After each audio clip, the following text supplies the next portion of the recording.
So, ayun guys, dito na kami ngayon sa Kaibiyang Tunnel. At ito pa rin ang situation. Ganun pa rin. Siyempre pag Sunday, maraming rider na tumatangke rito. Yan, ito doon. Diba? Ganyan kasi dito sa Kaibiyang Tunnel pag weekends, lalo pag Sunday guys, no? Yan, siyempre talaga namang isa sa famous ng Cavite itong Kaibiyang Tunnel at diyadayo talaga, no? So kahit kami taga Cavite ay diyadayo namin itong Kaibiyang Tunnel kahit alam naming matao. Ayan, ganyan kasaya. Ayan, si Ma'am Emily, ayan,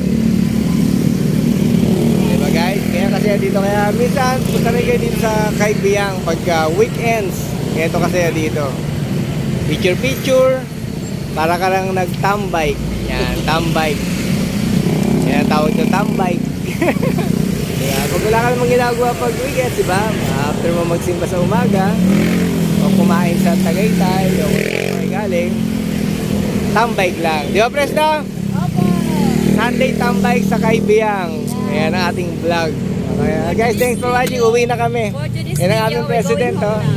Pres, kaway-kaway naman sa vlog ko. Napagod na si Pres eh. Tambike, yun ang aming tambike. Tambay sa Kaibiyang. Oo. Hey guys, thanks for watching. Ito siguro ang aking ending vlog. Nakasama ang aking group na GCPX. Ayan, makakabay sila. Ang aming vice president. Ano, tatambike pa ba tayo sa inyo? Ang sarap magtambike dito sa ano, no, Kaibiyang, no? That's tambike pa kami sa bahay ni Vice. Ayan, sama kanyang anak. Ayan, nakarayo. Ayan guys, thanks for watching, no? Masaya naman ang ating weekends, no? So, first day ng February 2026. Sana masundan pa next week, baka mag-vlog ako.